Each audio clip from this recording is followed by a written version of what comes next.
World war to के बाद पहली बारी एक साथ वर्ल्ड में इतने सारे फ्लैश पॉइंट्स चल रहे हैं। चाहे आप बात कीजिए वेस्टर्न हेमिस्फेयर की, चाहे अमेरिकाज की, जहां पे वेनेजुएला के प्रेसिडेंट को उठा के किडनैप करके यूएस ले जाता है और बोलता है हमारे कोर्ट्स के अंदर हम आपको ट्राई करेंगे। चाहे बात करें नेटो अलायंस की, वर्ल्ड वॉर टू के बाद शायद पहली बारी यूरोप और यूएस के बीच में इस तरह का तनाव है कि फ्रांस बोल रहा है कि हमने अपनी मिलिट्री एक्सरसाइजेस के लिए आर्टिक में लोग भेज दिए और हम और भेज रहे हैं।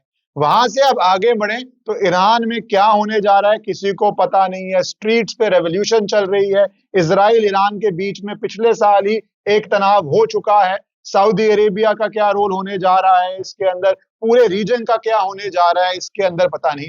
उससे आप आगे बढ़िए, आप पहुंचते हैं रशिया और यूक्रेन के अंदर, तो वहां पे तो 3 साल से मिलिट्री कॉन्फ्लिक्ट चल रहा है। उससे आप आगे बढ़िए तो भारत को और पाकिस्तान का, भारत ने एक सबक सिखाया पाकिस्तान को ऑपरेशन सिंदूर में, पर पिछले कुछ दिनों में दोबारा से पाकिस्तान ड्रोन्स भेज रहा है। मीडिया उसको थोड़ा कवर कर रहा है, बहुत कुछ कवर नहीं कर रहा है। बांग्लादेश के अंदर जो हालात है वो आपको पता ही है। तो जैसा मैंने कहा, और चाइना तो एक परपेचुअल उसका जो स्टैंड है ताइवान पे लेके, या जापान चाइना के बीच में भी जो बातें चल रही हैं, तो वर्ल्ड वॉर टू के बाद मुझे नहीं लगता इतनी सारी जगहों पे एक साथ कॉन्फ्लिक्ट चल रहा है। अब ये कब गर्म हो जाए, क्या ये वर्ल्ड वॉर थ्री हो जाए, और स्पेसिफिकली भारत को कैसे ये पूरा ग्लोबल इंपैक्ट करेगा, वो सब डिस्कस करने के लिए आज हमारे साथ है मेजर जनरल विशांबर दयाल जी। उनका लंबा एक्सपीरियंस है, including he served a long time in Moscow in Russia, और रशिया इसके अंदर एक मेजर प्लेयर है। तो sir, thank you for joining and giving your time sir. Thank you for inviting me. It's a pleasure to be with you. First time आपके साथ कर रहे हैं, बड़ी खुशी की बात है। बहुत बहुत शुक्रिया। आप और आपके दर्शकों को जय हिंद। और समझता हूँ कि जिस तरह से आपने इंट्रोड्यूस किए हैं सब्जेक्ट, आई थिंक अच्छी डिस्कशन होने वाली है। तो स्टार्ट करो। आई एम सर बीच से स्टार्ट करते हैं, ईरान से, फिर देखते हैं यूएस जहां से भी कि सर स्टार्ट करें। ईरान में आप ताहिर अभी बात भी कर रहे थे कि मॉस्को में आप 3 साल थे सर।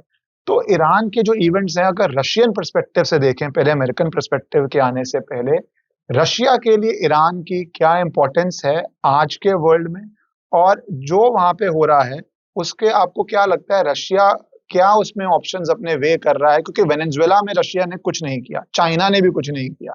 क्या ईरान फ्लैश पॉइंट हो सकता है जहां पे रशियन इंटरेस्ट इतने हैं कि उसको कुछ करना पड़ सकता है? देखिए, जो आज के हालात हैं ना, अगर आप उसमें कंप्लीट देखें तो जो जब से सोवियत यूनियन ब्रेक डाउन हुआ है और जब से दुनिया की स्टेबिलिटी खत्म हुई है, जब तक सोवियत यूनियन था तो कोल्ड वॉर के अंदर दुनिया ने सबसे ज्यादा पीस एंजॉय किया, बिकॉज एक स्टेबिलिटी फैक्टर था। मतलब एक सीमा पार नहीं करता था कोई भी देश। तो आज जिस तरह से अमेरिका बार बार सीमाओं का उल्लंघन कर रहा है, मर्यादाओं का उल्लंघन कर रहा है, जो डेमोक्रेटिकली एक्सेप्टेड नॉर्म्स हैं, जो जो एक parliamentary form of international law जिसके ऊपर पूरी देश दुनिया ने तरक्की की है सेकेंड वर्ल्ड वॉर के बाद। और आपने बिल्कुल ठीक रेफरेंस पॉइंट लिया है second world war, because second world war से पहले भी दुनिया में हालात ऐसे ही चलते रहे। फर्स्ट वर्ल्ड वॉर भी इसी बेसिस पे थी, उससे पहले भी यूरोप तो जो है वो 18th सेंचुरी में बहुत टर्मोइल, ऐसी टर्मोइल करता रहा, और कॉलोनियलिज्म था बाकी जगह पे। तो ये जो हालात है ये आज इतने खराब है। मैं नहीं समझता कि रशिया, वेनेजुला में भी नहीं, वेनेजुला में तो कोई फ्रूटफुल नहीं था इंटरवेंशन, उसको लगता है स्ट्रेटेजिकली कोई फ्रूटफुल नहीं था। डायरेक्ट कन्फ्रंटेशन रशिया आज भी अमेरिका से, इवन ईरान में भी नहीं करेगा, बिकॉज अल्टीमेटली ईरान के अंदर एक धड़ा जो है वो प्रेजेंट गवर्नमेंट से डिससेटिस्फाइड। और जो लॉसेस है रशिया के ईरान की, आज अगर देखो ईरान ने अगर सीरिया छोड़ दिया ना, अगर रशिया ने सीरिया में इंटरवीन नहीं किया। आपने सीरिया में जो सीरिया का सबसे नोन, मतलब जिसको आप अमेरिका पूरा टाइम जिसके जिसके ऊपर बिलियंस ऑफ डॉलर्स की वो लगाते रहे, जो टेररिस्ट था, जब आपने उसको प्रेसिडेंट एक्सेप्ट कर लिया, रिजीम चेंज एक्सेप्ट कर लिया, रशियंस वहां मार्जिनाइज हो गए। जो सीरिया है रशिया के लिए वो स्ट्रैटेजिकली ज्यादा इंपॉर्टेंट था। रशिया ने, इफ यू रिमेंबर, पहले रशिया के ह्यूज इन्वेस्टमेंट्स है और रशिया ने स्ट्राइक किया था। रशिया ने डायरेक्ट स्ट्राइक की थी उसमें, लेकिन ईरान में उस तरह से रशिया जो है इंटरवीन नहीं करेगा। रशिया ईरान को पॉलिटिकली, डिप्लोमेटिकली, और जैसे मिस्टर लवरोव ने कल ही स्टेटमेंट दी है कि भाई कॉशन दिया है अमेरिका को कि भाई आप इतना मोबिलाइज कर रहे हैं, आप यू आर कमिंग, आप पूरा डिस्टेबलाइज कर रहे हैं, ये अच्छी बात नहीं है, उसका इंटरनल मैटर है। तो इस किस्म की स्टेटमेंट देगा, लेकिन अगर और अमेरिका भी डायरेक्ट इंटरव्यू नहीं करेगा। अच्छा, आप नहीं देख रहे कि अमेरिका भी बूट्स ऑन ग्राउंड की हेल्प अमेरिका क्यों बूट्स ऑन ग्राउंड लाएगा? बूट्स ऑन, अमेरिका ने जब इजराइल और ईरान का था, मैंने कहा था अमेरिका इसमें इस तरह इन्वॉल्व नहीं होगा। अमेरिका ने बॉम्बर्स भेजे, जो एक स्ट्राइक किया, अपने कंट्रीमैन को बता दिया, ईरान को एक मैसेज दे दिया कि भाई आपके हम न्यूक्लियर इंस्टॉलेशन जो हम सस्पेक्ट करते हैं, we are capable of striking you. क्योंकि दुनिया में एक वक्त था जब कहते थे एयर डोमिनेंस, अब एक ये है कि एयर डिनाई, मतलब आपकी एयर स्पेस डिनाई कीजिए, आपकी एयर स्पेस में आप एयर स्पेस कंटेस्टेड होनी चाहिए। जिस भी ग्राउंड, जब तक ग्राउंड पे एयर डिफेंस एलिमेंट स्ट्रांग है, जैसे हमारे पास वेस्ट पोलैंड में, मतलब हमारी एयर स्पेस में तो नहीं आ सकता ना कुछ, मतलब जब तक हम, जैसे हमारे पास उसकी सीरीज ऑफ, जैसे हम उसमें करते हैं, तो इस तरह से ईरान के पास एयर डिफेंस में S-300 है कुछ, मेरे ख्याल में हो सकता है वो डिस्ट्रॉय हुई हो, आई कांट से, मतलब, लेकिन उसके पास ना एयर पावर है और ना इस किस्म के air denial air defence system है। उसके पास है strong rocket force, strong artillery force, strong missile force, strong वो सब यूज होंगी नहीं, ये होंगी नहीं, बिकॉज प्रॉब्लम इंटरनल, प्रॉब्लम जब करता है ना, मतलब जो पहले आप पॉइजन डालते हैं, slow poisoning, so slow poisoning of Iranian youth, Iranian women has already taken. उसमें डिप्राइव्ड सोसाइटी हर कंट्री में there is a, today world में सबसे बड़ी, दुनिया में जो एक मार मारी पड़ी है, वो ये है कि वेल्थ डिस्ट्रीब्यूशन जो है पिछली 25 ईयर्स में, 20 ऑड ईयर्स में, वो बहुत डिफरेंसेस हो गए वेल्थ डिस्ट्रीब्यूशन किसी भी कंट्री में। तो हैव नॉट्स जो है, या जो एस्पायरेंट्स हैव नॉट्स है, जो पढ़े लिखे उसमें है, उनको भड़काना, उनको गुमराह करना बहुत, यही जेन व्हाट नॉट, यही है, वो बिकॉज जेन यही है, बिकॉज वो दे आर एस्पायरेंट्स, घर में नहीं है, एस्पायरेंट्स है, पढ़े लिखे हैं। तो ईरान में भी ये प्रॉब्लम है। और ईरानियन जो लीडरशिप है आज के दिन, अयतुल्ला ख़ामेनी, वो तो शाह को थ्रो किया था और आप पावर में आए थे। आप तो शाह से भी क्रूर हो साहब। Shah was forward looking, modern, तो कहीं ना कहीं तो पूरी जो मैप है ना प्रिपेयर करना, वो वही है जैसे Soviet Union. How did Soviet Union break?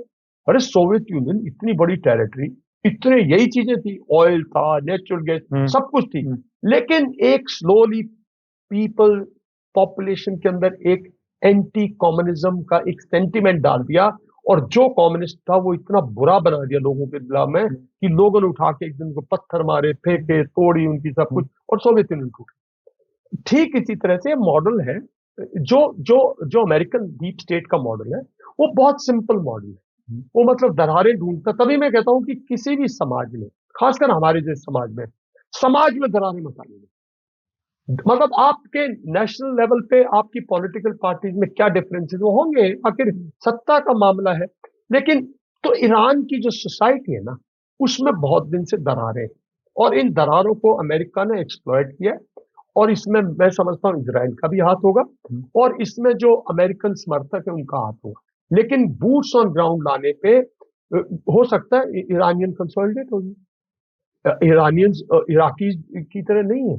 Iraqi जब सद्दाम हुसैन अनपॉपुलर था, लेकिन उसके बाद क्या एकदम स्टेबिलिटी आ गई? नो, टर्मोइल रहा, ईरान ने देखा है। तो ये एक टर्मोइलिक पीरियड है जो चलेगा। तो बूट्स ऑन ग्राउंड, तीन चीजें, क्योंकि जो आपके कमेंट्स है ना, उसमें मैं तीन चीजों पर चाहता हूँ आप थोड़ा इलाबोरेट कीजिए। पहली, आपने सीरिया का एग्जाम्पल दिया, और हम आजकल कहीं पे सीरिया की बात नहीं कर रहे, बट सीरिया जैसे आप कह रहे हैं रशिया के लिए ज्यादा जरूरी था, और सीरिया के अंदर तो एक डेजिग्नेटेड टेररिस्ट को सत्ता सौंप दी, तो अमेरिका किसी को भी सत्ता सौंप देगा। जो अमेरिका पहले कहा था, they are not good dictators और bad dictators, there are dictators और योर डिक्टेटर, उसका तो बहुत सिंपल बना है। तो सर सीरिया में रशिया ने कुछ नहीं किया, वेनेजुएला में कैपेसिटी लोग मानते नहीं थी, ईरान में अगर कुछ नहीं करेगा तो क्या Russia is no longer world power, छोड़िए रीजनल पावर भी नहीं है। तो उस तरह से जो बैलेंस यूएसएसआर का वो खत्म हो चुका था, बट अपने जोन में अपने घर के पास भी इफेक्टिवली वो यूएस के सामने खड़ा होने की हिम्मत या कैपेसिटी नहीं रखता। तो हम रशिया से निकल के फिर मैं चाइना पे जाना चाहूंगा। तो इसका नेट रिजल्ट सर क्या ये है? रशिया जो है वो रशिया का जो प्रेसिडेंट है वो एक बहुत स्ट्रॉन्ग स्टेट्समैन, वो बहुत बहुत स्ट्रेटजिस्ट है। उसको इससे कुछ आज के दिन जब ये हालात है उसको इससे कुछ नहीं मिलने वाला। मतलब अपने क्या वो फोर्सेस भेज दे, क्या वो अपने न्यूक्लियर थ्रेट्स कर दे? रशिया को पता है कि जब कोर स्ट्रेटेजिक इंटरेस्ट क्या है रशिया के, पहले तो रशिया के पूरे CIS कंट्रीज थे, उसने रियलाइज कर लिया कि ये थोड़ा सा इनको भटकने दो, जब इन पे दिक्कतें आएंगी इनको पता लगेगा, तब अपने आप रिकंसोलिडेट हो सकते हैं। तो ईरान के अंदर ऐसे स्ट्रेटेजिक इंटरेस्ट नहीं है, बिकॉज ना तो ईरान उसके उन रूट्स पे है, आप अंदाजा लगाओ, ना ईरान की उनकी मतलब आखिर ऑयल वो बेच रहा है, ऑयल अगर ईरान पे सैंक्शन नहीं होते तो भारत शायद रशिया से इतनी ऑयल भी नहीं लेता। आप मतलब, और ईरान से आज रशिया को डायरेक्ट लॉस नहीं है। पहले पुतिन अपना घर ठीक करेंगे, प्रेसिडेंट पुतिन बहुत स्ट्रॉन्ग लीडर है, ऐसे नहीं कर, जब कभी उनको अपना अस्तित्व खतरे में लगे ना, जिसको रशिया बोलते, तब वो कुछ भी यूज करेंगे, वो उसके लिए रिजर्व में है। तो आज के दिन वो पहले यूक्रेन को सेटल करेंगे और इन्वॉल्व, वो बहुत फोकस्ड है, वो इन्वॉल्व नहीं होंगे। वो अजरबैजान और आर्मेनिया की पीस ट्रीटी करा दी अभी पहले, और उसमें कहीं न कहीं पंडित मुनीर का भी हाथ था, राइट? तो सॉरी टू से, मतलब लोग मुल्ला मुनीर कह देते हैं, मैं थोड़ा सा उस तरह से बोल रहा हूँ कि मैं I don't want to give a religious, तो मेरा मतलब है पढ़ा लिखा मुनीर कह लो उसको, जैसे भी कहना चाहते हैं। तो मतलब उसका हाथ था। तो ये लोग तो रशिया क्वाइट रहा, वो तो रशिया के कोर इंटरेस्ट है साहब, आर्मेनिया, जॉर्जिया, वो तो कोर इंटरेस्ट है CIS कंट्रीज में, तजिकिस्तान, किर्गिस्तान, उज्बेकिस्तान, ये कोर इंटरेस्ट है, कजाकिस्तान कुछ बीच बीच में। तो रशिया उसको ऑब्जर्व कर रहा है आज के दिन। रशिया अपनी जो रिसोर्सेज है, अपनी जो स्ट्रेंथ है, वो किसी पे, ईरान पे या किसी पे वेस्ट नहीं करेगा। पॉलिटिकली, मॉरली पूरी सपोर्ट करेगा, लेकिन जब अंदर इतना टर्मोइल है, आखिर अगर CIA काम कर रही है तो FSB भी तो काम कर रही होगी ना, GRU भी काम कर रही होगी ना, तो वो तो फीडबैक देंगे ना। तो उस फीडबैक में आज कोई भी अपनी उंगलियां नहीं जलाना चाहेगा, क्योंकि पॉपुलेशन अल्टीमेटली डिसाइड करेगी। देखिए, इतनी जल्दी तो खमैनी भी छोड़ने वाला नहीं है, तो ये लंबा चलेगा। सत्ता परिवर्तन होगा, कैसे होगा, कितने दिन में होगा, कितने लोग और जाने जाएंगे, कितनी, और उसमें अगर बीच में कोई कूदता है, मतलब अमेरिका या इजराइल, तो मैं समझता हूँ कंसोलिडेशन होगी रादर देन एनीथिंग एल्स। और हो सकता है अल्टीमेटली मतलब लोग थक जाए। आई मीन ईरानियन जो internally Iranian police, Iranian guards, Iranian people, I mean उसमें दोनों दड़े हैं। तो आज के दिन नहीं समझता मैं रशिया कोई भी इन्वॉल्व करेगा। ये रशिया की, इसको रशिया की कैपेबिलिटी से मत तोलो। अच्छा, ये कैपेसिटी से नहीं, ये कैपेसिटी से मत तोलो उसको। मतलब रशिया के पास अपनी कैपेसिटी है, अपनी कैपेबिलिटी, पर वो कहाँ यूज करेगा वो उसकी अपनी वो है। तो वो आज के दिन इस पे नहीं, देखिए, बिकॉज यूनिपोलर वर्ल्ड, लोग कह रहे मल्टीपोलर वर्ल्ड है, ये कोई पोलर नहीं है। एक कंट्री है जो, कोई इजराइल कोई पोलर था आज तक? कोई पोल था? उसने अपना जो करना चाहा किया, किसी ने रोका उसको? तो ये आज के दिन कोई पोल नहीं है। जिस कंट्री में अपने इश्यूज है, अपने ढंग से रिजॉल्व करना चाहिए, उसको रोकने वाला कोई नहीं। पोलर का मतलब उसको कोई और रोकने वाला नहीं है, सब अपनी अपना इंटरेस्ट कर रहे हैं। पर सर, रशिया को तो एक हद तक US यूरोप ने रोका सैंक्शंस लगा के। जब रशिया ने यूक्रेन घुसा, अपनी मर्जी करने की कोशिश करी, तो वो पूरा US ने यूरोप को यूज करते हुए रशिया पे सैंक्शंस लगा के, उसके अंदर की भी कंडीशंस ऑब्वियसली डिफिकल्ट हुई कि तो कोशिश की। बट अब तो ग्रीनलैंड पे जब ट्रंप जा रहा है, तो यूरोप क्या उस तरह से यूनाइटेड रहेगा? क्योंकि US का अभी तक तो यही चलता आ रहा है कि हम जो करें वो ठीक है, पर बाकियों के ऊपर तो सैंक्शंस, प्रेशर, सब कुछ वो गेम खेलता ही है।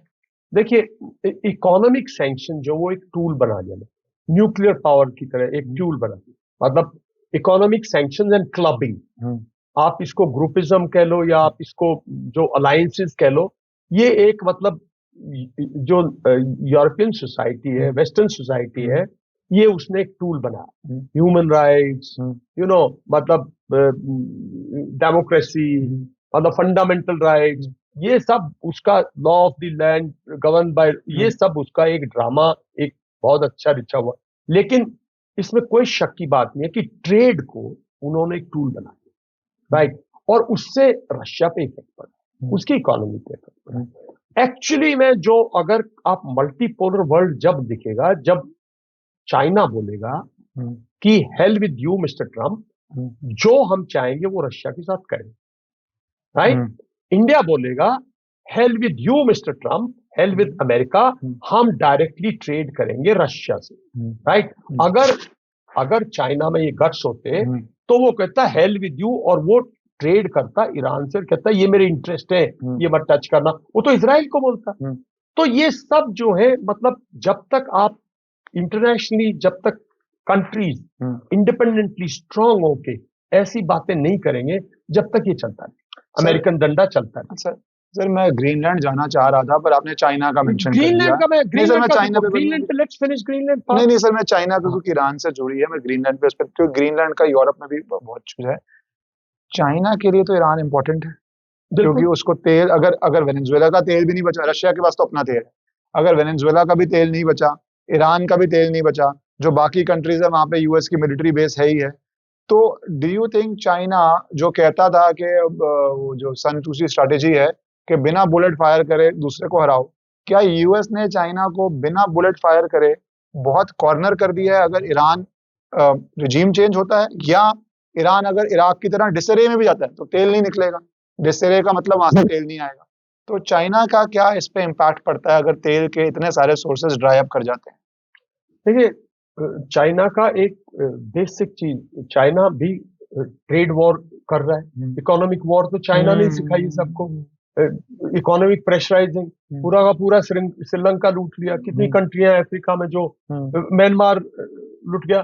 तो चाइना का ये जो सिस्टम है, जो financial hegemony and financial blackmail, और first invest and then blackmail, ये जो है ये तो चल ही रहा है। तो चाइना का तो गेम बड़ा ओपन सा है। लेकिन ईरान से मेरा मानना ये है कि अगर ईरान से ऑयल बंद भी होता है तो रशिया और के पास बहुत ऑयल, और चाइना रशिया की पाइपलाइन है, और रशिया का जो ईस्ट कॉरिडोर है और चाइना का जो ईस्ट कॉरिडोर है, वहां से उनको ऑयल के कारण मेरे ख्याल में चाइना अपने आप को एक्सपोज नहीं करेगा ईरान के मामले, और सिर्फ ऑयल को लेके, बिकॉज ऑयल और कंट्रीज से भी आ सकता है। और ये ऑयल जो है, अमेरिका का गेम अल्टीमेटली यही है कि ईरान का जो कंप्लीट, अगर किसी तरह से ईरान को आइसोलेट कर दिया जाए, और ईरान की जो प्रोडक्शन है उसमें थोड़ा बहुत डिलेज होंगी, फिर उसके बाद टाइम लगेगा रीशेप करने में, जैसे इराक में, जैसे लीबिया में,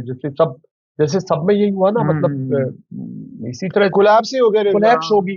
तो ये जब कोलैप्स होने में टाइम लगेगा, तब तक वेनेजुला में आप अपनी जो कंपनीज हैं उनका वो करके, फिर एक डिफरेंट लेवल पे, डिफरेंट कॉस्ट पे आप आर्म्स इंडस्ट्री और आप नार्को ऑयल, ये कहता ना नार्को टेररिज्म, ये भी एक ऑयल नार्को की तरह, एक जो ऑयल, जो एनर्जी रूट्स हैं, जो एनर्जी, जो पावर थ्रू एनर्जी कॉरिडोर्स है, वो अमेरिका यूज करेगा।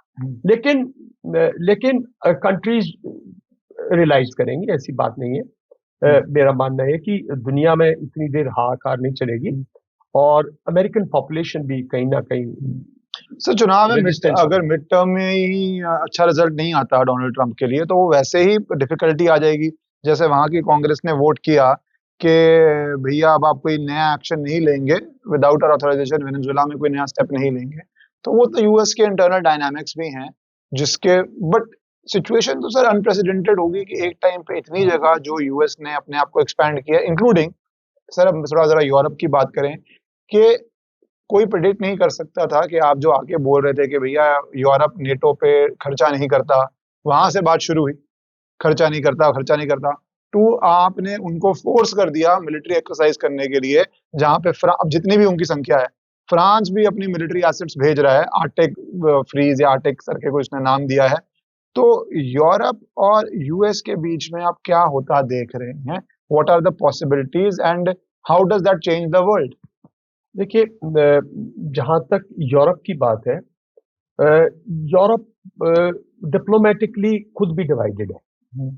कभी ब्रिटेन और फ्रांस एक पेज पे नहीं है ना, और फ्रांस और जर्मनी एक पेज पे होते हुए भी एक पेज पे नहीं। इटली और फ्रांस एक पेज पे नहीं है। इटली अंदर भी डिवाइडेड है, इसलिए तो नाटो, इसमें कोई शक की बात नहीं है कि नाटो के अंदर यूरोपियंस वर इंजॉइंग विदाउट स्पेंडिंग, इसमें कोई शक की बात नहीं। लेकिन और जब डोनाल्ड ट्रंप को और इवन बाइडेन को भी ये लगा था कि यहां से पैसा बन सकता है हमारी कंपनीज को, America is driven by its billionaires. America is एक टिपिकल, जब हम कहते हैं ना कि भाई it's a proper example where it is completely driven by the economy which is totally in the hands of the billionaires, private कह लो आप उसको। तो वहां आर्म्स का तो फायदा हुआ है, डायरेक्ट फायदा हुआ। जब ये आर्म कर रहे हैं, अपना जीडीपी स्पेंड कर रहे हैं, तो अमेरिका का डायरेक्ट। इवन एनर्जीज भी जब जा रहे, तो America, they are depending now on America more. तो यूरोप के और उनके डिफरेंसेस जरूर आएंगे, लेकिन कोई लड़ाई नहीं होगी। ग्रीनलैंड पे कोई ना कोई उनका होगा, कोई ना कोई अंडरस्टैंडिंग। अभी यूरोप इतना पावरफुल नहीं है कि वो अपने आप को डिफेंड करके रशिया का थ्रेट, तभी वो रशिया को भी नहीं, मतलब कोई ट्रीटी हो पा रही ना, क्योंकि रशिया का थ्रेट लूम रहेगा जब तक, लास्ट रहेगा जब तक ये कम से कम France, Poland, Belgium, all the छोटी छोटी कंट्री जो है, ऑस्ट्रिया, ये सब तो पैनिक में है ना। तो ये जब तक ये भी मास्टर प्लान होगी, ये भी। देखिए, वर्ल्ड अनस्टेबल था जब ट्रंप आए, वर्ल्ड में थोड़ी सी अनसर्टेनिटी थी, अनस्टेबिलिटी, बिकॉज यूएन फेल हो चुका था। लेकिन ये he has brought unpredictability। आदमी अनसर्टेनिटी को भी झेला। जब अनप्रेडिक्टेबल होता है तो आदमी अपने 4-5 बचाव करके चलता है, राइट। भाई आप कहां जा रहे हो, आप अनसर्टन हो, पर आप फिर भी कुछ तो मालूम है। जब आप अनप्रेडिक्टेबल हो, भाई पेड़ से गिर जाएगा, यहां से गिर जाए, तो आदमी अपने 100 बचाव करके चलता है। अनप्रेडिक्टेबल वेदर में लोग छाता वैसे ही लेके चलते हैं, लोग कोट भी ऐसा बनवाते हैं। तो ये अनप्रेडिक्टेबिलिटी जो वर्ल्ड में है, उससे अमेरिका इज गेनिंग। तो ये जो है, ये यूरोप की और अमेरिका की बहुत बड़े डिफरेंसेस नहीं आ सकते, because America is the face, but Britain and America remains still almost one on lot of issues, right. और उनकी बैकडोर चैनल, बैकडोर वो काफी जॉइंट है, और इनकी इंटेलिजेंस एजेंसीज काफी एक दूसरे के, एंड बेसिकली ये वहीं से गए हुए। आई मीन नो, अब ये दुर्भाग्य है कि यूक्रेन और रशिया लड़ रहे हैं, जबकि 3-4 मिलियन लोग यूक्रेन के रशिया में थे, और उतने ही मिलियन, और फैमिलीज रिलेटेड, मैरिजेस, सब बच्चे यहाँ बेटे। आप बहुत इंटरेस्टिंग एनालिसिस कर रहे हैं कि जो ट्रंप के ऊपर मैं आना चाहता हूँ specifically in context of Europe, के अगर ट्रंप ये बातें कर रहा है ग्रीनलैंड पे, तो उसका नेट रिजल्ट आपने बोला यूरोप के माइंड में अनप्रेडिक्टेबिलिटी का नेट रिजल्ट है कि आपको थोड़ा तो अपने आर्म्स मैन्युफैक्चरिंग, डिफेंस पे खर्चना पड़ेगा थोड़ा। अभी तक जो आप यूएस के पैसे पे, जो ट्रंप कहता है मौज मार रहे थे, आपको अपनी सेफ्टी के लिए, भाई अनप्रेडिक्टेबल आदमी कुछ कर ही ना दे, आपको अपनी सेफ्टी के लिए पैसा खर्चना पड़ेगा। तो वो यूएस का बजट कम होता है और आपका बढ़ता है। और ग्लोबली जो कैपिटलिस्ट हैं यूएस के, बिलियनियर्स, अब तो ट्रिलियनियर बनने के लिए रेस चल रही है वहां पे। तो वो सारा जो आइजनहावर ने कहा था कि US is a industrial military complex, तो पूरे यूरोप के अंदर ये पंगा होने से that industrial military complex gets absolutely new markets. It is, तो फिर तो ये ट्रंप का बहुत अच्छा स्ट्रोक है for US. Some of the countries are spending, कुछ कंट्रीज 4-5% ऑफ देयर जीडीपी, और यूरोप में तो आज के दिन वोट लगी है। आप पोलैंड देखो, उनको एंटी ड्रोन सिस्टम चाहिए, उनको ये चाहिए, उनको लगे हुए एक एक छोटी छोटी कंपनी, क्योंकि मैं डिफेंस इंडस्ट्री में डील करता हूँ, तो छोटी छोटी कंपनी स्लोवाकिया में आज 40-50 हजार राइफल्स का ऑर्डर लिए घूम रही है। मतलब what I am saying is कि इसमें मतलब कि, और वो हमारे पास भी नहीं आ रहे कि भाई मैन्युफैक्चरिंग करवा दो, नहीं कर रहे वो। बिकॉज वो अपनी इंडस्ट्री को रिवाइव कर रहे हैं, अपने यहाँ वो मतलब um um they are arming their armies. उनके पास प्रॉब्लम सिर्फ एक है यूरोप में, यूरोप के पास भी मैन पावर नहीं, यूरोप के पास भी मैन ऑन बूट्स नहीं। अमेरिका का देखो, कुछ चीजें अमेरिका को ग्रांट करनी पड़ेंगी, आपको अमेरिकन सोल्जर को ग्रांट करनी पड़ेगी। सेकेंड वर्ल्ड वॉर में आया ना ग्राउंड पे, जब टेररिज्म दुनिया में, अलकायदा ये वो जब दुनिया में थे, जब उस पे जाके अटैक हुआ तो अल्टीमेटली उसका सोल्जर ग्राउंड पे आया ना। अफगानिस्तान में दुनिया भर के अमेरिकन जो है वो मतलब American soldier to salute. Otherwise तो इधर अलकायदा, इधर सब तंजीम थी, हमारे नाक में दम कर रखा था। यहाँ जेएंड के तक आते थे वहां से टेररिस्ट। तो मेरा मानना है कि अमेरिकन के अलावा इनके पास ऐसी फोर्सेस नहीं है, ना मिलिट्री पावर है। इन्हें अभी 10, 12, 15 साल लगेंगे टू जनरेट मिलिट्री पावर। और सोल्जर कहां से लाएंगे? जितनी मर्जी artificial intelligence, quantum computerization, space, this that, और ये जो आज करा रहे कि वेनेजुला में उसने ये किया वो किया, कुछ सर मैं एजेंसीज ने खरीद लिया लोगों को, सिंपल खरीद लिया। और हर दुनिया में, हर देश में लोग हैं जो खरीदे जा सकते हैं, और उन्होंने आपको कर दिया। अब बाकी आप लोग अंदाजा लगाते रहेंगे, उसने ये पावर यूज की, ये किया, उसका ये। मैं वेनेजुएला पे आपसे पूछना चाहता हूँ, क्योंकि आपने मेंशन किया, क्योंकि दो थ्योरी से आपने मेंशन किया एक ब्रीफ में कि ये पावर वो पावर। उसको अगर मैं स्पेसिफिकली बोलूं, उन यूएस की प्रेस सेक्रेटरी ने बोला कि सोनिक वेपन्स है जी हमारे पास, जिसमें हॉलीवुड स्टाइल है, आप हमारी मिलिट्री की आप बराबरी नहीं कर सकते, और वो सोनिक वेपन्स आपके कान फाड़ देंगे, आंख फाड़ देंगे, नाक फाड़ देंगे, ब्ला ब्ला ब्ला ब्ला कर देंगे, तो इसलिए कोई हमसे लड़ नहीं सकता।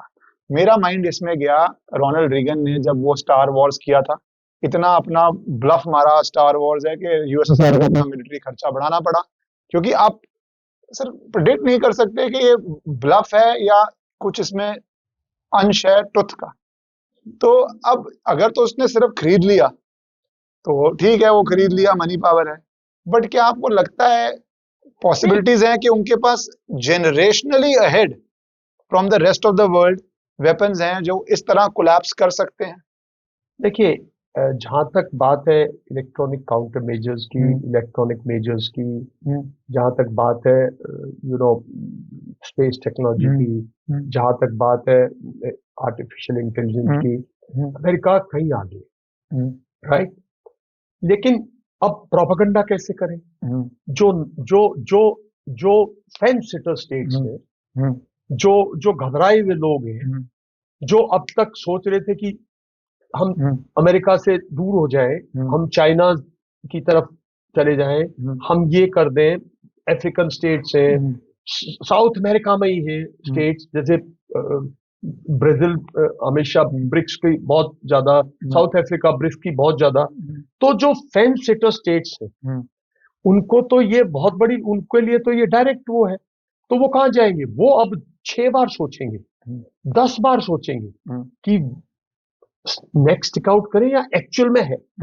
भाई अगर एक मतलब काफी इस दुनिया में बड़ा इंटरेस्टिंग रोल है एक नैरेटिव बिल्ड करने का, और उस नैरेटिव को प्रमोट करने का।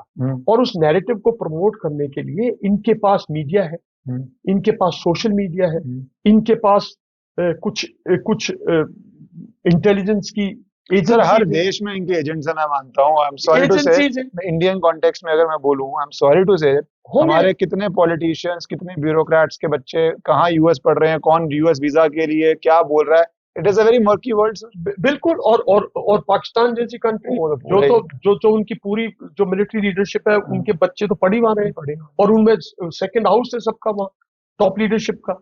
तो ये उनके लिए मैसेजिंग है इस पे, मतलब बिकॉज अमेरिका भी अब ज्यादा ग्राउंड फोर्सेस पे, अफगानिस्तान के बाद ज्यादा लड़ाई ग्राउंड फोर्सेस की नहीं लड़ सकता।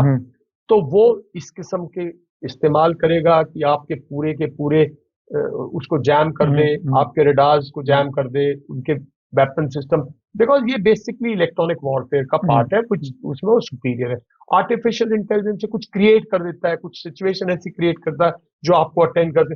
आर्टिफिशियल इंटेलिजेंस से कल पूरे नेशनल टेलीविजन पे अगर एक लड़ाई दिखा दी जाए, स्ट्राइक दिखा दी जाए, सडनली सुबह जब उठ के देखो कि भाई दिल्ली पे स्ट्राइक हो रही है, तो सब दिल्ली भागने भूगने लग जाए, लोग इधर ही वैसे ही हंगामा हो जाए। मतलब इधर ही everybody on the road, time लगेगा टू रियलाइज कि वो कुछ नहीं हुआ है। तो इस किस्म की चीजें सर एआई कैपेबिलिटी का है। जो आप ये वाला यूज बोल रहे हैं ये बहुत, क्योंकि अब एआई इतना वो हो चुका है, एडवांस्ड हो चुका है कि बहुत मुश्किल है पता करना कि ये इमेज आ रियल रही है है, कि एआई। अब नहीं पता कर सकते। नहीं पता कर सकते। वो एक जमाने में कहते थे picture is worth 1,000 words, but अब it is not worth even और 1 वर्ड। और इमेजिन, जैसे जैसे अगर आप देखो ना, जैसे शुरू में रशिया ने क्या किया हाँ, था, जब यूक्रेन वॉर हम्म, स्टार्ट हुई, यूक्रेन की सैटेलाइट से जितने लिंक थे सब तड़क कर दिए। हम्म, वो तो thank God the the the Ukrainians reached out to, you know whom, hmm. They reached out to America, Starlink को पूरा तो किया। Private, I mean they reached out to फिर totally a private player, a billionaire, हाँ, right, कि भाई हमें कुछ करो, तो उसने कहा okay I help you.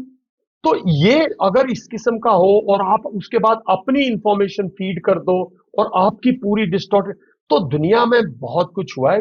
Russia Ukraine war से एक चीज सीखो कि भाई बहुत कुछ पब्लिक के अंदर इस किस्म की, मतलब एक नैरेटिव बिल्ड कर देते हैं, उसकी इस किस्म की इमेजेस कर देते हैं कि जो इंफॉर्मेशन वॉरफेयर है, उससे लगता है कि रशिया रियली मतलब बहुत क्रूएल है। और पूरे, अगर आप यूरोप में देखो, रशिया क्रूएल है, उसका उसका अल्टीमेट इफेक्ट क्या है कि सारे डरे हुए, मतलब अच्छा खासा यूरोप इंजॉय कर रहा था, टूरिज्म पे खा रहा था, वाइन यार्ड्स पे खा रहा था, कोई वॉचेस पे खा रहा था, कोई चॉकलेट्स पे हाँ, मतलब अपना हाँ, गुजारा कर रहा था, they were having a gala time. वो हाँ। सारे के सारे प्रेशर में है कि अगर वहां ये हो सकता है तो तुम्हारे यहाँ क्या हो सकता है। जबकि रशिया ने लड़ाई लड़ी है, और प्रेसिडेंट पुतिन इस किस्म के प्रेसिडेंट नहीं है जो तो कोई भी रशिया के पास बार्बरिक चीज ऑप्शन करेंगे। नहीं, रशिया के पास ऑप्शन भी नहीं थी। अगर यूक्रेन भी नेटो का हिस्सा बन जाए, यूएस मिलिट्री बेस पहुंच जाए, तो आप बिना जंग लड़े ही हार गए हो। बिल्कुल यूएस ने तो बिल्कुल, वर्ल्ड वॉर 3 नो, थ्रेटन कर और दिया था आपने क्यूबा पे। पूरी सारी ट्रीटी वायलेट कर दी। तो प्रेसिडेंट पुतिन तो 2001 से, जब से प्रेसिडेंट हम्म, बने प्राइम मिनिस्टर, तब वो सबसे पहले उन्होंने तो सारी ट्रीटीज पे बिलीव करते हैं, हम्म, वर्क करते हैं और उनको ऑनर करते हैं। जो हमारी 1971 की जो फ्रेंडशिप ट्रीटी थी, 2001 में उसको स्ट्रेटेजिक ट्रीटी का इनिशिएटिव प्रेसिडेंट पुतिन ने लिया, और 2001 में उन्होंने स्ट्रेटेजिक ट्रीटी साइन की। वो ऑनर करते हैं, ऐसा नहीं है। हम्म, मतलब हमें जब भी कभी हम्म, रिक्वायरमेंट है, कारगिल हम्म, में किसी टाइम पे हम्म, भी ऑनर करते हैं आपकी उसको, ऐसा नहीं है। हम्म, तो वो और ट्रीटीज थी, तो वो सारी ट्रीटी आपने वायलेट कर दी। और अब आप कह रहे हो हम यहाँ नाटो लाएंगे, और आपने एक प्रेसिडेंट चेंज कर दिया। हम्म, जो प्रेसिडेंट थे यूक्रेन के, तो भाग के रशिया में शेल्टर नहीं ना 2014 में, हम्म, और फिर आप घुमा फिरा के थोड़े दिन बाद जेलेंस्की को ले आए। 5 साल कहते हैं he was a street actor on on on hmm. Streets of USA. क्या पता स्ट्रीट एक्टर था या सीआईए था या क्या था, भगवान जाने। सर हमारा बांग्लादेश एग्जाम्पल तो यही है कि सीआई पहले एसेट क्रिएट करता है तभी सत्ता देता है उसको। और इमेजिन करो उसको लाके सत्ता में बिठा दिया, हम्म, कोई अननोन हम्म, चैप। और बांग्लादेश में क्या वो हमने सबने देखा, हम्म, प्रेसिडेंट को, एक प्राइम मिनिस्टर को छोड़ के भागना पड़ा, बिकॉज आपने इस किस्म की वायलेट कर दी। और वही मैं कह रहा हूं ना, कुछ गलतियां रिजीम्स करती हैं, हम्म, और फिर उसको जो इंट एजेंसीज है अमेरिका की और उनकी, वो फिर इनको एक्सप्लॉइट करती है। और हर रिजीम गलती करती है, इसमें कोई शक की बात नहीं। कोई रिजीम आज के दिन अपनी पॉपुलेशन को सेटिस्फाई करना इतना डिफिकल्ट हो गया, गवर्नेंस जो है वो इतनी डिफिकल्ट हो गई है। एक तो गवर्निंग गवर्निंग जो दुनिया में लीडरशिप है, वो स्टेट्समैन नहीं है, वो सब पॉलिटिशियन है। वो सब हथकंडे यूज करते हैं to come to political power, hmm, फिर वो हथकंडे यूज करते हैं to retain political hmm, power. जब जब कुछ देने को नहीं है, रिटेन करने को है ना, तो उसमें फिर, तो फिर उसमें हर दुनिया में कोई कंट्री नहीं है ऐसे जहां एक डिस्करेंटल एलिमेंट, सीआईए, ये जितनी एजेंसीज हैं, डीप स्टेट्स हैं, अमेरिका का डीप स्टेट ज्यादा है, ब्रिटेन का ज्यादा स्पोकन नहीं है, हो सकता है वहां भी हो, हम्म, बाकी यूरोपियन कंट्रीज का ज्यादा स्पोकन नहीं है। एक टाइम पे आई मीन जर्मनी का कितना हम्म, पावरफुल था। हम्म, तो ये सब इन फिशर्स को एक्सप्लॉइट करते हैं, हमने श्रीलंका में देखा ना, हम्म, फिशर जब एक्सप्लॉइट होते हैं तो कंट्री फिर डूब, यही बांग्लादेश का हुआ है। और बांग्लादेश में उन्होंने पूरी, और बांग्लादेश में उनको आईएसआई मिल गई, बांग्लादेश में उनको जमायत इस्लामी मिल गई, बांग्लादेश में उनको पार्टनर मिल गया पाकिस्तान।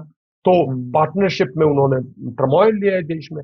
अब देखिए, अच्छा खासा ट्रेड था उनका, हम्म, अच्छी खासी उनकी जीडीपी ग्रोथ कर रही थी, अच्छी खासी इकोनॉमिक रिवाइव कर दी थी शेख हसीना ने। उसने 100 गलतियां की, मैं मानता हूं उन्होंने गलतियां की है, मैं उनमें से नहीं हूं हम्म, जो जो भाई, हो सकता है इलेक्शन में भी उन्होंने की हो, जो जो दुनिया के, लेकिन कंट्री ओवरऑल कंट्री ठीक बात पे चल रही थी, रेडिकलाइजेशन नहीं था सोसाइटी का, यूनिवर्सिटीज अच्छा कर रही थी, फॉरेन ट्रेड अच्छा जा रहा था, मतलब आपका सिटीजन जो है दुनिया में जाके कमा रहा था, इंडियन सिटीजन, बांग्लादेशी सिटीजन, ये इन पे भी तो इफेक्ट करता है ना।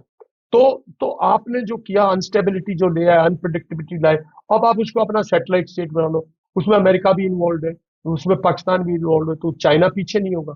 तो अब वो किसकी चले, अब वहां कहते हैं इलेक्शन होएगा, पता नहीं इलेक्शन होगा कब होगा, कैसे होगा, उसका आउटकम क्या होगा। सर सर आपने बांग्लादेश के पूरे क्योस का बात किया तो नेचुरली अब इंडिया, क्योंकि बांग्लादेश के क्योस में इंडिया जो हो रहा है वहां पे एक तरह से बार बार खबर जो आती है कि ए हिंदू जेनोसाइड जो चल रहा है, बी जो मोहम्मद यूनस बार बार ग्रेटर बांग्लादेश की बातें कर रहा है विच इज अ प्रोवोकेशन, सी भारत के अंदर, क्योंकि आप फॉल्ट लाइन की जो बात कर रहे हैं, भारत के अंदर बहुत सारी फॉल्ट लाइंस को एक्सप्लॉइट करना बहुत लोगों का बहुत देर से ड्रीम रहा है, starting from Pakistan, China to US, वो बहुत देर से ड्रीम रहा है। और वर्ल्ड में अब फॉल्ट लाइंस एक्सप्लॉइट करना ज्यादा इजी हो गया, जैसे आप भी एआई की बात कर रहे हैं कि एकदम फेक न्यूज गांव गांव घर घर तक पहुंच जाती है due to access of technology, जो पहले शायद टाइम से ना भी पहुंचती हो। तो सर इस कॉन्टेक्स्ट में पहले बांग्लादेश की बात करें, भारत शेख हसीना को तो यहाँ ले आया, बट क्या जो ये ग्रेटर बांग्लादेश की बार बार बात हो रही है, 71 के बाद हमने देश तो क्रिएट कर दिया from Pakistan to East Pakistan to Bangladesh, पर क्या बांग्लादेश वापस अब ईस्ट पाकिस्तान की तरफ जा रहा है in its mindset towards India? और हमारे पास क्या, हमने जो ऑप्शंस हैं नए एक्सरसाइज की, जब हमारी इतनी ओवरवेलमिंग मिलिट्री सिक्योरिटी है, should we not safeguard things, broaden the chicken's neck, get a port access etcetera? क्या हमारी स्ट्रेटेजी होनी चाहिए बांग्लादेश के लिए?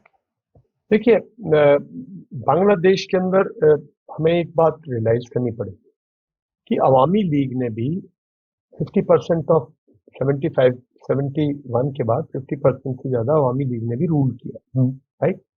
अवामी लीग के सपोर्टर्स भी हैं, अवामी लीग के सपोर्टर्स हैं, और वो सपोर्टर्स हैं जो कि प्रो इंडिया भी हैं, राइट। दूसरा, बांग्लादेश के अंदर बहुत से रिलेशन ऐसे होंगे जिनके वेस्ट बंगाल और असम में जो मुस्लिम्स हैं उनके रिलेशनशिप भी होंगे, राइट। एक तरफ एक हिंदू माइनॉरिटी को, एक मिनट रखो, उसको कैसे टैकल करना चाहता हूँ, पर पहली बात तो ये है कि भाई इंडिया के पास, इंडिया चारों तरफ से, वो इंडिया की काख में चारों तरफ से इंडिया। तो पहले तो इंडिया को मतलब इंडियन इंटेलेक्चुअल्स को, मीडिया को, हम सबको ये बात ध्यान रखनी चाहिए कि हमारे पास बिसाइड मिलिट्री पावर एक ह्यूमन एंगल भी है जो हम इन्फ्लुएंस कर सकते हैं, जो हम इन्फ्लुएंस कर सकते हैं। तो पहले तो हमें जो अंदर सोर्सेज हैं, जो प्रो इंडियंस हैं, जो प्रो हिंदूज हैं, जो प्रो इंडो बांग्लादेश रिलेशनशिप में विश्वास करते हैं, जो पाकिस्तान के खिलाफ हैं, जो रेडिकलाइजेशन के खिलाफ है, पूरा देश तो पूरी तो पहले तो उनको उभारो, उनको स्ट्रेंथन करो, और उनको गैस फीड करो, मतलब उनको रिवाइव करो। अवामी लीग को जो है बैठने मत दो, इलेक्शन हो नहीं हो तो पहले तो उसकी अपील रखो। पहले तो घबराओ मत कि आप शेख हसीना को ले आए, आपने गलत काम कर दिया। बैक फुट से काम नहीं होता, मैं तो कहता हूँ फ्रंट फुट से काम करो। शेख हसीना को यस इलेक्टेड प्राइम मिनिस्टर थे, ये कोई तरीका नहीं है। आज आपने बांग्लादेश किया साहब, कल आप नेपाल करोगे, भूटान करोगे, हिंदुस्तान बर्दाश्त नहीं करा। पर इस तरह का मैसेज देना कोई, और कोई लीडर दे, दुनिया को बताए, ऐसे कैसे बर्दाश्त करेंगे। हमारी कोई इस किस्म की, तो हम चुपचाप मतलब करना चाहते हैं कुछ। मीडिया में शोर ज्यादा है कि भाई ये वो करके कुछ लाइट वेट पॉलिटिशियंस कुछ वो कर देते हैं, कई पॉलिटिकल रैली में कुछ टॉप पॉलिटिशियन बोल देते हैं। एज ए कंसर्टेड भारत के 2 पार्लियामेंट सेशन हो चुके, क्या पार्लियामेंट ने क्या डिस्कस किया? क्या पार्लियामेंट ने एक रेजोल्यूशन पास किया? क्या पार्लियामेंट ने कहा कि हमारे हमारे इमीडिएट बांग्लादेश हमारा इमीडिएट नेबर है और हम उसकी इंडिपेंडेंस, उसकी सोवरेनिटी में पूरा बिलीव करते हैं, लेकिन उस देश की ये हमें चिंता कर रहे हैं, ये कुछ किसी ने किया? किसी ने नहीं है, बगैर शोर कॉलेज क्या है।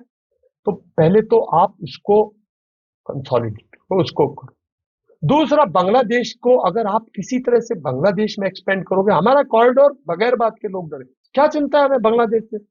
बांग्लादेश में हमारे कॉरिडोर को ले जाए यार, हम बहुत पावरफुल कंट्री है। तो पावरफुल जब हो, हमारी मिलिट्री पावर है, हमारी इकोनॉमिक पावर है, हमारी पॉपुलेशन पावर है, तो उसको एग्जिबिट करो। अगर हम उस नेक को डिस्क्राइब करते थे Chinese threat point of view से, अरे भाई कुछ लोगों को पता नहीं है बांग्लादेश की तरफ से कहने लगे साहब ऐसा कुछ नहीं, राइट।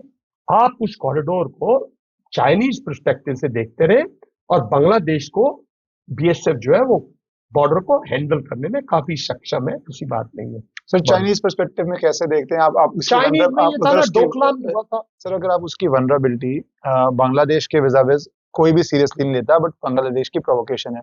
पर चाइनीज जब सिचुएशन अगर कोई एस्केलेट हो, जो चाइना के साथ भारत के है होता ही रहता है, तो क्या बांग्लादेश उस एरिया से डिस्टरबेंस क्रिएट कर देता है? लोगों को ये दिमाग में थ्रेट ज्यादा है। तो हमारे लोग इतने इमेच्योर हैं, हमारी पॉपुलेशन इतनी इमेच्योर है, हमारी पुलिस इतनी इनकेपेबल है, हमारे पॉलिटिशियन मतलब बिल्कुल ऐसे हैं कि अपने लोगों को एक्सप्लेन नहीं करते, सेटिस्फाई नहीं। मतलब हिंदुस्तान का आदमी जो इतना मेच्योर है, इतना एंटरप्रेन्योर है, वो हिंदुस्तान के पास कोई माइंस है बड़ी बड़ी, कोई तेल की खजाने, हिंदुस्तान हवाई जहाजें बनाता है जो दुनिया में बेच रहे हो, हिंदुस्तान शिपयार्ड बनाते हैं जो बड़ी बड़ी दुनिया में बेच रहे हो। हिंदुस्तान का आदमी यार इतना एंटरप्रेन्योर है, उसी ने कमाई 35% ऑफ जीडीपी, जो आप बात करते हो फॉरेन रिजर्व की जो बात करते हो, यार उसने दुनिया में जाके एंटरप्रेन्योरशिप की है।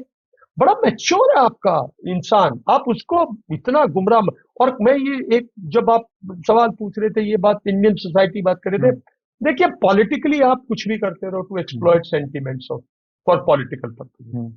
कुछ लोग ठेकेदार जो बन रखे हैं समाजों में, जिन्होंने धर्म के नाम पे रोटी कमानी है, रोजी रोटी कमानी है, अगला मठ अपने बेटे को देना है, और उसके बाद कोई पोस्टर बेटे को देना है, किसी ने कहीं मंदिर अपना बना रखा, किसी ने मस्जिद बना रखी, कोई चर्च अपना नहीं छोड़ना चाहता, इनकी ठेकेदारी वो छोड़ दो। हिंदुस्तान का समाज जो है बहुत मिला जुला समाज, इसमें डिफरेंसेस आते हैं, थोड़े बड़े राइट्स करवा देते हैं लोग उकसा के, लेकिन उसको रियलाइजेशन भी तो दोनों समाज में, तीनों समाज में, बड़ी कम्युनिटीज में ना, अगर माइनॉरिटीज पे जाते जाओगे तो आप मुस्लिम के बाद आप कल को बोलोगे सिखिज्म, परसों बोलोगे बुद्धिज्म, ऐसा हिंदुस्तान की मैं तो बहुत सेक्ट्स है, हिंदुइज्म में इतने सेक्ट्स है, कास्ट है, तो ये सब पॉलिटिकली लोग वोट के लिए एक्सप्लॉइट है, लेकिन देश को उससे खतरा नहीं। जो लोग इस तरह की बातें करते हैं वो शायद अपनी रोजी रोटी ज्यादा कमाने की कोशिश करते हैं, लेकिन ऐसी डीप डिविजन इंडिया में नहीं हो सकती, बिकॉज बहुत चीजें हमारी सोसाइटी एब्जॉर्व करती है, फूल प्रूफ है इन मामलों में। इस बात में आप बिल्कुल इस चीज से निश्चिंत रहो कि हम, अरे साहब पूरे के पूरे against Pakistan the amount of जितने सेक्रीफाइसेस और जितना लोगों ने, आप 71 वॉर वगैरह देखो, जैसे पंजाब ने और ये बॉर्डर एरियाज में हरियाणा राजस्थान के लोग पार्टिसिपेट करते हैं साहब। यहाँ सोसाइटी में वो सब नहीं हो सकता जो ईरान में हो गया, जो किसी भी कंट्री में हो गया, हमारे यहाँ नहीं होगा। हमारा बहुत बड़ा सर आपने जैसे बात शुरू करी फॉल्ट लाइंस की, तो फॉल्ट लाइंस कुछ हैं, क्योंकि हम एक रियलिटी को डिनाई नहीं कर सकते। भारत के अंदर से ही वोटिंग हुई थी, भारत के अंदर से ही पाकिस्तान की डिमांड क्रिएट हुई थी, और उस समय तो सो कॉल्ड जेंटलर वर्ल्ड था, तब भी वो पार्टीशन हुई के साथ नहीं रह सकते। और उसकी जो वोटिंग थी, आपको पता ही है सारी क्या क्या वोटिंग थी। तो उस हिसाब से आज भी, अब जैसे डॉक्टर्स कुछ रेडिकलाइज होते हैं और वो रेड फोर्ट के आसपास जो ब्लास्ट करते हैं, तो वो जो थ्रेट है जिसको 0.5 थ्रेट बोलते हो, उसके लिए सर सबको, उसके लिए तो 1% is also enough to create a ruckus. तो और बांग्लादेश के मैं कॉन्टेक्स्ट में अगर बात करूं, तो बांग्लादेश के दो डेंजर्स हैं। एक डेंजर ये है कि बांग्लादेश हमारा नेबर है, दूसरा डेंजर ये भी है कि वहां पे पाकिस्तान की तरह रेडिकलाइजेशन का अगर हब बन जाता है, जो भारत में आके फिर टेरर अटैक करता है, वो एक सीरियस डेंजर के रूप में नहीं देखते हैं आप इन द करंट सिनेरियो जो लास्ट 6 महीने तो में हुआ हम अधूरे, मैंने कहा पहले पॉपुलेशन को डील करो, ताकि पॉपुलेशन एंटी रेडिकलाइजेशन के अगेंस्ट कुछ पॉपुलेशन भी उभरे। दूसरा, भारत की इंटेलिजेंस भी काम करे, क्यों नहीं काम करे? मतलब हमारे पास क्यों नहीं आप काम करते? आप काम कीजिए, आप जो जिस किस्म के जहां बिल्ट हो रहा है आप भी एलिमिनेट कीजिए, जिसकी लाठी उसकी भैंस है। अगर अमेरिका कर रहा है, देखिए दुनिया कहती है भारत ने सन 60 में ये कर देना चाहिए था, सन 71 में ये कर देना चाहिए, दुनिया अलग थी। सेकेंड वर्ल्ड वॉर के बाद यूएन की रेलिवेंस थी, तो कोरिया में, नॉर्थ कोरिया, साउथ कोरिया में यही लोग लड़ रहे थे, अमेरिकन खुद पार्टिसिपेट कर रहे थे, यूएन ने फिर भी रेजोल्यूशन लाया, पीस लाई ना। तो वो दौर अलग थे, उन दौर में कुछ चीजें हुई हैं, वो चीजें उन पे मत जाओ। जो बात है आज के दिन अगर आपकी मिलिट्री पावर है, इकोनॉमिक पावर है, आपकी कंट्री की जो ओवरऑल पावर है, जो कंट्री की जो as a complete country power as a symbol अगर लो, तो इंडिया की बहुत पावर है, इंडिया के बहुत टूल्स। तो मैंने तो सिर्फ पॉपुलेशन को एड्रेस किया कि पहले जो पॉपुलेशन प्रो इंडियंस हैं उनको यूज करो ना, उनको तो हौसला अफजाई करो यार कि एक तो बीएनपी अगले इलेक्शन में जमायत इस्लामी साफ कर दे, एक ही भाई पोस्टपोन करता रहे जो भी बिठा रखा है आपने, ये इलेक्शन ही ना होने दे मोहम्मद यूसुफ। एक आप एनवायरमेंट क्रिएट करो जो पॉजिटिव रहे, जिसमें अवामी लीग रियलाइज करे कि हमारे लीडर जो थे उनको भगा दिया, हमारे कुछ लीडर वहां के लोगों में एक तो ये मैंने, दूसरा जो इस किस्म के आउटसाइड एजेंसी जो बांग्लादेश में काम करें, आपका सब बॉर्डर है, आपके लिए तो आसान है, आप भी कीजिए, कौन रोक है आप? Open confrontation of building war pressure और use of military power openly नहीं डिजायर्ड है, और ना भारत को इस सिचुएशन आने देनी चाहिए। हमारे पास बहुत तरीके हैं, आप उसके अंदर चारों तरफ से इन्फिल्ट्रेशन बंद कर दो, आपके उसके सी रूट्स पे मतलब उसको आप भी ऑब्जर्वेशन अभी तो पावर सप्लाई करने की बहुत आपके पास बहुत ऑप्शन है। और बांग्लादेश में क्यों सोच रहे हो कि सब अगेंस्ट है? कुछ देखिए क्या है, जब इस किस्म के रेडिकल एलिमेंट्स पावर गेन करते ना, उनके पास सबसे आसान काम क्या है कि एंटी हिंदू एक तो वो हमारे कुछ हिंदूज को मार रहे हैं वहां पे, बिकॉज एंटी हिंदुइज्म में उनको पॉपुलिज्म मिल रहा है, उनकी वोट बढ़ रही है। तो उसको रोकने के भी तो कुछ टूल्स होंगे ना, उसको रोकने के लिए आप इन्वेस्ट कीजिए उन टूल्स में। तो बाकी जो है बांग्लादेश में from the military point of view intervention की आवश्यकता है। और जहां तक चाइना की, हम उस कॉरिडोर की बात कर रहे थे, चाइना उस ट्राई जंक्शन पे है। देखिए भूटान, इंडियन प्लेटो और चाइना, ये तो एक ट्राई जंक्शन है ना था। चाइना इसलिए बिकॉज अब पूरा का पूरा तिब्बत का वो था, तो वो एक ट्राई जंक्शन है। डोकलाम में वो वापस नहीं गया, जहां आया था वहां उसने आगे नहीं बढ़ा, लेकिन उसने अपनी बना रखी इंफ्रास्ट्रक्चर, परमानेंट रेलवे, ये वो, तो वो एक उसके पास कॉरिडोर, राइट। लेकिन इंडिया भी तो दोनों साइड से है ना, किसी को घुसने थोड़ी गए। माउंटेन्स में ह्यूमन वॉरफेयर मस्ट है। एक बात हम लोगों को पता है, माउंटेन्स में जवान जरूर लड़ेगा, लड़ाई होगी, ऐसा नहीं है कि सब लड़ाई होगी। और माउंटेन वॉरफेयर में भारत को गर्व होना चाहिए कि हमारा सैनिक जो है बहुत एक्सपीरियंस्ड है, बहुत तजुर्बेकार है, बहुत हिम्मती है, बहुत मतलब ब्रह्मास्त्र है हमारी फौज का हमारा जवान, और वो पीछे हटने वाला नहीं है उसमें। और 1962 में नहीं हुआ, जब वो ओवरवेल्म था, जब अनआर्म था, जब पुअर आर्म थी, पुअर स्ट्रैटेजी थी, सब कुछ उसमें था। लेकिन जहां पे वो डटा और उसने उसको और इसमें कोई उससे ज्यादा कैजुअलिटी, ये तो था कि दे केम लाइक ए मासेस, दे केम जैसे हर्ड की तरह है। बहुत वो उनको प्रिपेयर्ड नहीं थे सर, वो भी प्रिपेयर्ड ऐसे नहीं थे, वो भी है कि उनके पास भी मास एम्प्लॉयमेंट में कितने लोग उनके मरे, कोई अकाउंटेबिलिटी, ह्यूमन की वैल्यू नहीं थी वहां, या ह्यूमन की वैल्यू बिकॉज फैमिली बॉन्ड। यहाँ तो भाई माँ बाप बेटा बहन भाई समाज, पूरा समाज है एक। जब विडो होती है, डेमोक्रेसी वैसे भी कैजुअलिटी को डिफरेंटली रिएक्ट करती है कम्युनिज्म से। बिल्कुल, कम्युनिज्म में आपको वोट ही नहीं चाहिए किसी का, कोई रो भी रहा घर में रो ले। और हमारे यहाँ समाज बंधा हुआ, मतलब एक बहन अगर कल एक बेटा किसी का अगर गुजरता है तो मोहल्ले का बेटा गुजर गया ना, मोहल्ले के बेटे ने शहादत दी है ना, ये समाज है।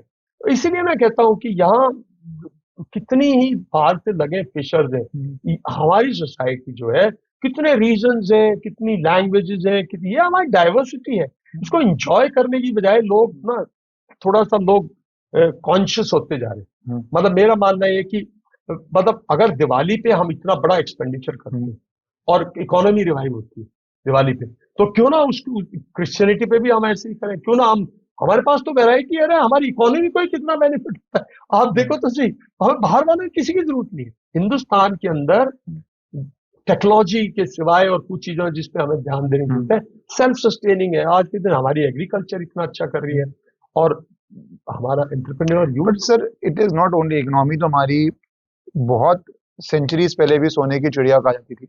बट मिलिट्री थ्रेट, जैसे अब मैं पाकिस्तान की अगर बात करूं या चाइना की बात करूं, मिलिट्री थ्रेट से भी तो हमें उस तरह ही डील करना है कि इस वर्ल्ड में जब नियम टूट रहे हैं, पहले नियम नहीं, थोड़ी देर तक जैसे आपने भी कहा वर्ल्ड वॉर 2 के बाद कुछ नियम आ गए थे, बिल्कुल मोटे मोटे, और लोग बिल्कुल नियम मान रहे थे। बिल्कुल ईश्वर, और नो डाउट। मेरा जैसे एक प्रोफेसर था इंटरनेशनल,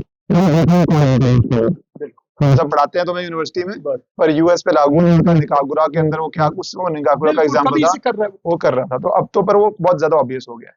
तो सर अब पाकिस्तान पे अगर है, जिसकी स्ट्रैटेजी थी भारत में टेरर अटैक करने की, उस टेरर अटैक के अंदर हमने एक पॉलिसी बनाई, बालाकोट किया पहले इंस्टेंस में, उसके बाद ऑपरेशन सिंदूर किया दूसरे इंस्टेंस में टेरर के बाद।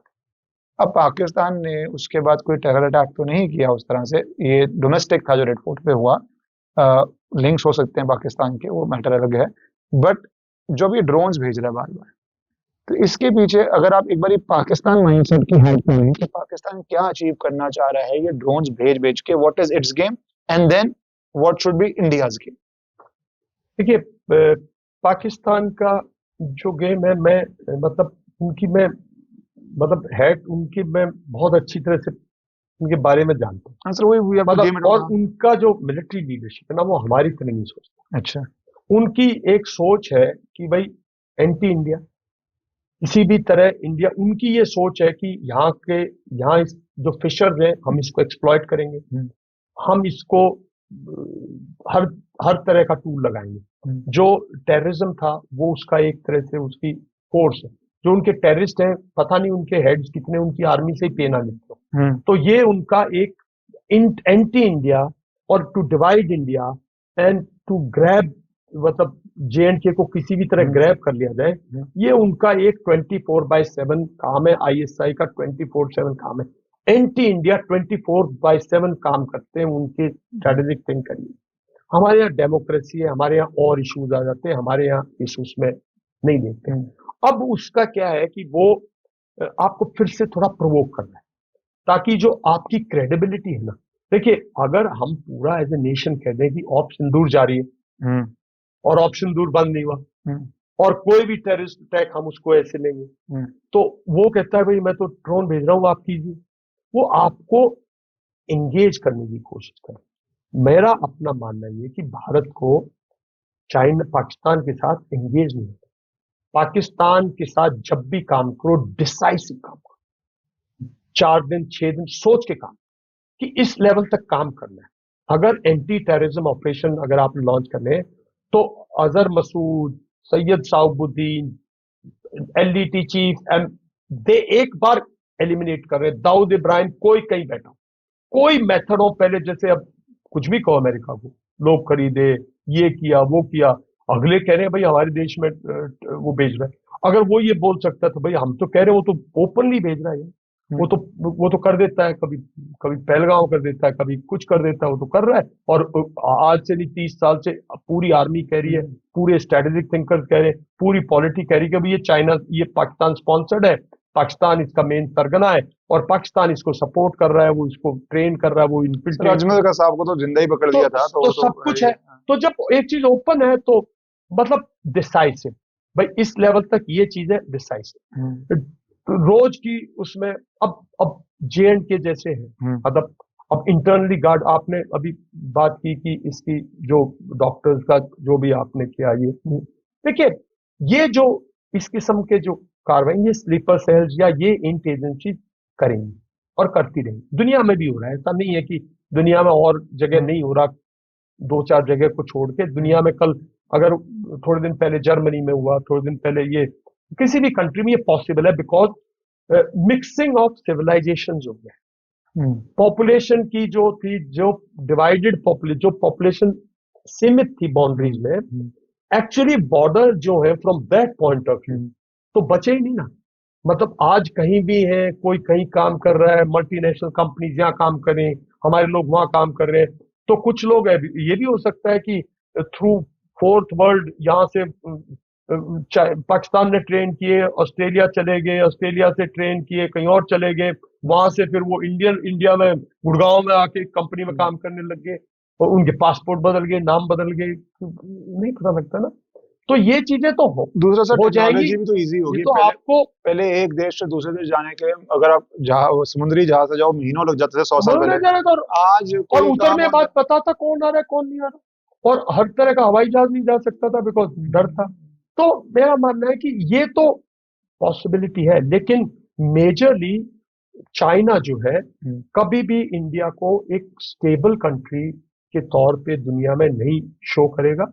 वो हमेशा उसकी प्रोजेक्शन ये रहेगी कि इंडिया के अंदर टेररिज्म है ताकि इन्वेस्टमेंट ना आए, इंडिया डिस्टर्ब्ड है, इंडिया के अंदर कम्युनल डिवाइड है, इंडिया के अंदर ये चाइना का जो गेम है उसका टूल जो है, मैं हमेशा ये कहता हूँ कि वो है सपेरा, और उसके अंदर पिटारी के अंदर जो सांप है वो है पाकिस्तान।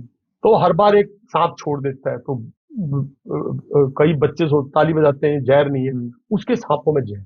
तो Pakistan is a tool, ultimately China जो है वो इसका मास्टरमाइंड है, मेरा मानना है। वो दोनों एक है। हिंदुस्तान को कभी भी ये नहीं सोचना चाहिए कि चाइना की पार्टी आई है इधर, हमारी पॉलिटिकल पार्टी से मिल रही है, हमें ये कर रही है वो कर रही है, वो हमारा दोस्त है। नहीं, जिस दिन उसको पहले तो कोई भी पार्टी अगर चाइना से किसी किस्म का कोई वो चाहती है, कोई भी सरकार पहले बोले भैया पहले तो जो 1962 पे जहां वॉर खत्म हुई है ना, उससे पहले के नक्शे छोड़ो, पहले तो आप उस पे जाइए कि भाई यहाँ 1962 वॉर खत्म हुई थी, आप इससे आगे कैसे बढ़ गए हो, इस पे आपने क्या कर लिया है, मतलब पहले तो आप उस पे जाइए ना। फिर उसके बाद 1962 से बैकवर्ड चलिए, भाई तब आपने ये क्लेम किया, हमने ये जस्टिफिकेशन दी, अब आप बताइए आपका क्लेम क्या है। तो कोई और आप डिस्आर्म कीजिए, आप 100 किलोमीटर ले जाइए, बॉर्डर मैनेजमेंट कीजिए। भाई अगर आप ट्रेड कर रहे हैं यार, 150 बिलियन डॉलर का ट्रेड कर रहे हैं यार, 120 बिलियन डॉलर आपका ट्रेड सरप्लस है, और फिर अगर आप ये बातें नहीं करने होते यार हमारे मुल्क के, तो आप तो भाई पाकिस्तान करता रहे, आप इधर ट्रेड करते रहो। तो ये तो बहुत गलत है ना। तो इंडिया को निकलना पड़ेगा। तो सर आपका जो आप कह रहे हैं कि हमारा real target, real concentration, real focus side issues of Pakistan Bangladesh है ही नहीं, इस चाइना हमें अपना माइंड चाइना पे एकदम साफ करना है कि किस तरह हमें चाइना के साथ लड़ने की तैयारी करनी है। लड़ने के 100 रूप है, इकोनॉमिक ट्रेड में वॉर की बात नहीं कर रहा, but we have to basically be very clear in our mind, China is a. साहब आप बोलते हो डिफेंस में आत्मनिर्भर होंगे, और डिफेंस इंडस्ट्री पे आपने जोर लगा रखा, जहाँ टेक्नोलॉजी नहीं है, डीआरडीओ लगा। साहब पहले आप जो बेसिक चीजें जो चाइना भेज रहा है, आप पहले उसकी आत्मनिर्भरता पे बात कीजिए ना। आप 50 बिलियन डॉलर की वो ट्रेड है जो कि बिल्कुल जो यहाँ पे था, यहाँ पे बहुत लोग कर देर रहे से है थे। सर, बहुत देर से है, दुख की बात ये है, बहुत तो देर साहब से। आप उसको तो पहले सॉर्ट आउट कीजिए। और जहां तक डिफेंस की बात है, देखिए साहब डिफेंस में आपको काफी लोग कह चुके हैं, आप डिफेंस का एक्सपेंडिचर आपको रेज करना पड़ेगा। आप ये जो जीडीपी का जो 2% के नीचे लाए हो, ये नहीं चल सकता साहब। आपको जो आपकी एयर पावर है उसको आपको बहुत क्विकली उस पर एक्शन लेना पड़ेगा। आप आत्मनिर्भरता के भरोसे अपनी मॉडर्नाइजेशन नहीं रोक सकते। कुछ चीजें हैं जो लॉन्ग टर्म, किसको नहीं पता कि भाई आज हमारे पास हवाई जहाज का इंजीनियर, टाइम लेगा भाई। किसको नहीं पता कि हमारे पास टैंक का इंजीनियर, टाइम लगेगा भाई। डीआरडीओ के थ्रू, अपनी रिसर्च के थ्रू, बैकडोर मतलब रिवर्स इंजीनियरिंग के थ्रू टाइम लगता है, राइट। तो कुछ चीजें ऐसी हैं जो मैं समझता हूं जो इंडिया को बिल्कुल नहीं घबराना चाहिए, जैसे एयर पावर है। और अगर हमें आज लाने, अगर कोई भी कंट्री से अगर हमें रशिया से लाने हैं, या जब फ्रांस से लाने हैं, या अमेरिका, जिससे भी लाने, आप लाइए, आप एक पैकेज के तौर पे लाइए, बिकॉज जो आपको सेल कर रहा है वो तो ट्रेडर है। अगर आप लॉकहीड मार्टिन से कुछ लेते हो तो आप उससे बोलिए भैया 20 साल के ये गारंटेड रिजर्व, ये गारंटेड स्पेयर, ये गारंटेड, ये आप कीजिए। और भी प्रोराटा पेमेंट करेंगे, सामान आज लेंगे, पेमेंट प्रोराटा करेंगे। तो आप कीजिए, आप बिकॉज आप ले रहे हो इतनी बड़ी चीज। ऑफसेट की बजाय आप ऐसी चीजें सोचें। तो आपको डिफेंस एक्सपेंडिचर इंक्रीज करना पड़ेगा, नहीं करेंगे। और इसी तरह से अगर आप सेटिस्फाइड रहेंगे, अगर आप सिंदूर से सेटिस्फाइड रहेंगे, हमने ये कर दिया और अब हम वो और इसको गाथा बनाएंगे, तो मैं समझता हूं आप अल्टीमेटली आप जो है आपका लॉस है। आपको बहुत स्ट्रांगली मतलब आपको सोचना पड़ेगा कि डिफेंस एक्सपेंडिचर जो है रेज करे बगैर, आप जिस स्पीड से आपको मॉडर्नाइजेशन करनी है, जिस स्पीड से आपको मतलब उभरना है चाइना और पाकिस्तान जॉइंटली के अगेंस्ट, वो स्पीड आपको दिखानी है। आपको एयरक्राफ्ट कैरियर की जरूरत हो तो आप उस पर फोकस कीजिए। अगर आपको नेवी में कुछ और रिक्वायरमेंट है, आप उस पर फोकस कीजिए। अगर आर्मी की कुछ रिक्वायरमेंट्स है, एंटी ड्रोन सिस्टम की रिक्वायरमेंट, आप उस पर, आप कंपनीज लगी हुई है, प्राइवेट कंपनीज लगी हुई है, राइट। तो उसको इम्प्यूटस देंगे। Sir, I could not agree more कि हमें अपना रियल जो चैलेंज है वो चाइना है, और हिस्टोरिकल रियल चैलेंज हो चुका है वो अब। और उसमें जो आपने बोला लो लाइंग फ्रूट है कि हम ऐसी चीजें इंपोर्ट कर रहे हैं जो किसी भी बड़े देश को इंपोर्ट नहीं करनी चाहिए। चाइना से 50 बिलियन तक का ऑलमोस्ट ट्रेड इररेलेवेंट, और वो अगर इंडिया में ही मैन्युफैक्चर करें, इंडिया में ही प्रोड्यूस करें, तो इंडियन इकोनॉमी को कितना फिलिप देगा, हम एक्सपोर्ट भी कर सकते हैं। बट ये सब challenges sir, from US to China, सब कवर करने के लिए thank you so much sir for your time. It was a pleasure to hear all these events in the world and their perspectives and their analysis. Thank you so much, sir. Thank you, Ish. Thank you so much, Ishkan. I mean, I'm really thankful that we had a good chat. Yes, Thank you absolutely. for Thank you, sir.